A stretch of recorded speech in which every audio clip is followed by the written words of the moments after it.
I'd been thinking about addiction, and I've been thinking about people who, if they're either suffering through mental illness or they're suffering through addiction or they have an everyday struggle. No one pats them on the back every day, but every day they are actively fighting something. But there are so many days that nobody gives them credit for that. Yeah. And so how often must somebody who's in that sort of internal struggle must want to say to everyone in the room, you have no idea how close I am to going back to a dark place, or you have no idea. Or you have no idea how hard it is to get to the point where you guys think is still shitty. Yes. Like, I think about that a lot, like the idea of doing your best or trying is one that only a person knows, and you know when you're doing it. And it's so hard, which is what I get from that song, when you're doing your damn best and it's not good enough. Yep. And it rarely is. Yeah. But it's, you know, and then it's a very isolating feeling, which I think is funny because it actually is the thing that binds all of us, is we're all like doing our best and feeling like it's not even close to good enough. Yeah, I had this idea that the first verse would be about someone who is in a sort of a life crisis and has just been trying and failing in their relationship, has been, you know, messing things up with people they love, has been letting everyone down, and kind of has driven to this overlook, this cliff, and is just in the car going, I could do whatever I want in this moment and it could affect everything forever. But this person backs up and drives home. And yeah, I love that. The idea of that not driving off the cliff is an act of trying. Yeah. Which is almost the ultimate act of trying. Yeah. And then the second verse is about, you know, someone who felt like they had a lot of potential in their life. I think there are a lot of mechanisms for us in our school days, in high school or college, to excel and to be patted on the back for something. And then I think a lot of people get out of school and there are less abilities for them to get gold stars. Yeah. And then you have to make all these decisions and you have to pave your own way, and there's no set class course you can take, and and I think a lot of people feel really swept up in that. And so I was thinking about this person who is really lost in life and then starts drinking and every second is trying not to. Yeah.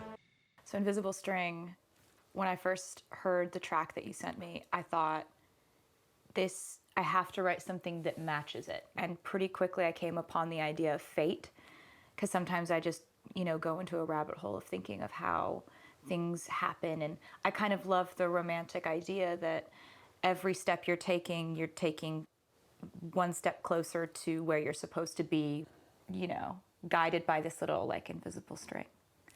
I remember when I bought this little guitar that has a rubber bridge, which you have one now too, but it has this like... you got me one and sent it to me, and it was like, I couldn't believe opening up this like beautiful, isn't it 50s guitar? It is from the late 50s, Wow. and it's been like renovated so that the bridge deadens the strings and it sounds really old, and it's just a really kind of writes songs for you in a way, because it's so fun to play. And that was the first one that I wrote with it, and then you wrote this incredible song that is all about fate, and that was another moment where I just felt there was this serendipity happening between us and crazy chemistry. As far as like you took exactly what I had written, and it was as though we wrote it together in a room or something. I remembered I wrote it right after I sent an ex a baby gift. And I was just like, man, life is great. And I just remembered thinking like, this is a full signifier that life is great. Mad Woman, the first time I heard that piano thing you had written, I just felt like it's got these sort of ominous strings underneath it, and I was like, oh, this is female rage. Like, this is a song about female rage. It has to be. Like, I have to figure out how to make this about female rage. And then I was thinking, the most rage-provoking element of being a female is the gaslighting that happens when, you know, for centuries we've been just expected to absorb male behavior silently, right? Silent absorption of whatever any guy decides to do. And oftentimes when we, in our enlightened state and our emboldened state now, respond to bad male behavior or somebody just doing something that was absolutely out of line, and we respond, that response is treated like the offense itself. Yeah.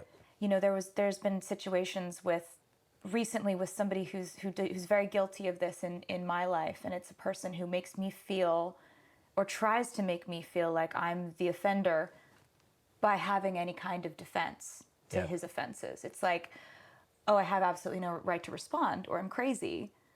I have no right to respond, or I'm angry. I have no right to respond, or I'm out of line. Yeah. So you providing the musical bed for me to make that point that I've been trying so hard to figure out, how do I say that? How do I say why this feels so bad? I think I really felt like there should be a string moment on the album, because we were towards the end of it and it was all very piano and acoustic. And you're so good with string arrangements, and, you know, Bryce is, I mean, a genius. And I kind of felt like there should be a moment where there's a song that was unlike anything I'd done before and could really kind of exercise that muscle that I know that you have. And I couldn't, when I heard it, I remember thinking, maybe I want to tell a sports story, because I had just watched The Last Dance. And I was thinking all in terms of sports and winners and underdogs and things like that. But actually, what I had been doing really frequently up until that point was I had been doing a lot of research on my grandfather, who fought in World War II at Guadalcanal, which was an extremely bloody battle. And, you know, he never talked about it, not with his sons, not with his wife. Nobody got to hear about what happened there. And so my dad had to do a lot of research, and he and his brothers did a lot of digging and found out that, my granddad was exposed to some of the worst situations you could ever imagine as a human being. And so I kind of tried to imagine what would happen in order to make you just never be able to speak about something. And then when I was thinking about that, I realized that there are people right now, you know, taking a 20-minute break in between shifts at a hospital, who are having this kind of trauma happen to them right now that they will probably never want to speak about, you know? And so I just kind of thought, like, this is an opportunity to maybe tell that story. The way you weave that together, where there's remembrance and bearing witness to your family's history, but then recognition of who the heroes are today, so moving. And I tried, the sense of harmony in that song is really different than other songs. And again, it was as though we did it in the same room and like worked out the chords and everything, and how you sing to it feels different than any other song. And it was another moment where it just felt like I was just thankful to be a musician, or like, this is why I play music. I felt that way with this song too, where it was just like, how did this slot into place and come together?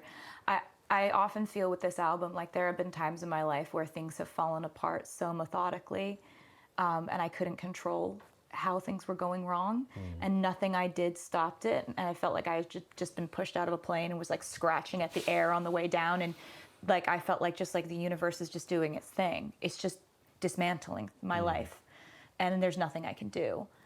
And this is a weird situation where ever since I started making music with you, I've felt like that was like the universe forcing things to fall into place perfectly, and there was nothing I could do. Yeah. It's one of those weird things that makes you think about life a lot, where, you know, this lockdown could have been a time where I absolutely lost my mind, and instead I think, you know, this album was like a real flotation device for both of us.